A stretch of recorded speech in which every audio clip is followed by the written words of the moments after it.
It began with a sound that no one was ever supposed to hear.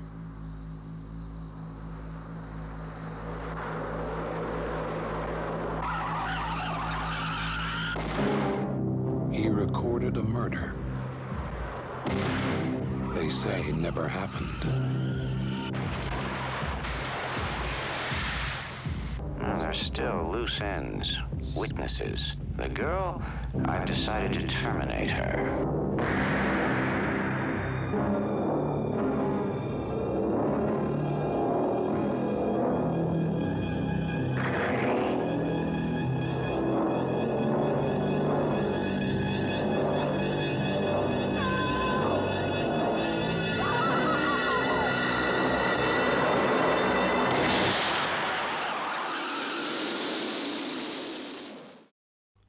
1981's Blowout stars a fresh-faced John Travolta, hot off the success of his late 70s musical classics, in an underrated, genre-bending thriller from Brian De Palma. Now, I will say that within the film community, this isn't what you'd call a hidden gem. Plenty of people have seen this film, but in my opinion, it's not discussed enough for its original storyline and exceptional camera work. Travolta's Jack Terry is a young sound engineer working on B-grade horror films. One night, while out recording Foley sounds and Wild Track in a local park, he inadvertently records evidence of a presidential candidate's assassination, via a gunshot which sends his car careening off the road and into a lake.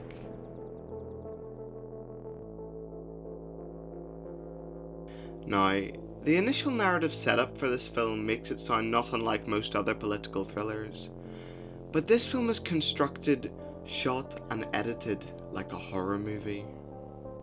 Brian De Palma has always been very successful at placing the audience inside the head of a film's protagonist, and this early work from him is no exception. Through use of precise focus-pulling close-ups, long tracking shots, and sudden jarring whip pans, De Palma achieves something which I don't think I've ever seen in any other motion picture.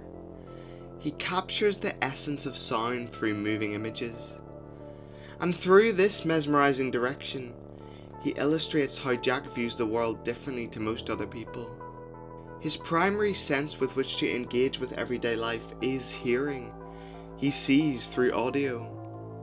De Palma establishes this concept in the first scenes of the film, and then builds on them with terrifying, nail-biting consequences. A scene midway through the film sees Jack attempting to synchronize his recorded gunshot sound with images captured of the car crash. De Palma leaves the camera rotating on a single axis in Jack's workspace as he runs in and out, scanning both the sound and visual recording to make the match. The camera movement is reminiscent of a radar, mimicking not only the rotating cassette reel, but also the operation of Jack's senses, always listening intently, scanning for the correct sound.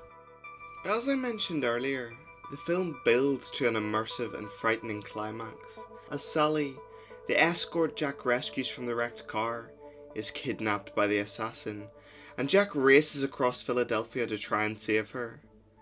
The catch, of course, is that he can only use auditory clues to do so, having planted a wire on Sally. This results in an increasingly dangerous situation, as Jack is only focused on determining the location based on information fed through his ears, and is not focused on the road ahead of him.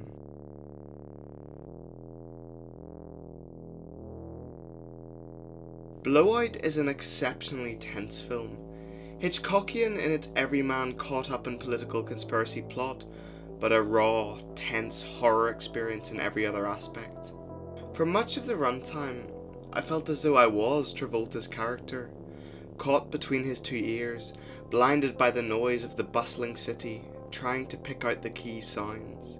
The assassin is brilliantly portrayed by John Lithgow, who is genuinely sinister as a serial killer, using a garrote hidden within his watch to ruthlessly strangle his victims. I also love how the film is actually about its own industry, and not a cliched portrayal of Hollywood's golden years, but a remote B-movie studio in the Midwest. Films about film, or people who work in it, are far more common today, but It's an inclusion that feels extremely forward-thinking for when this film was released. I would highly recommend Blowout to anyone who hasn't seen it. The direction and performances are near flawless, with a young, eager Travolta keen to do something different and make his mark on the industry. It's immersive, tense, and genuinely frightening. The ending, which I won't spoil, adds an incredible weight and profoundness to a film which sounds like any other popcorn action thriller on the surface. Thank you very much for watching, and I'll see you next time.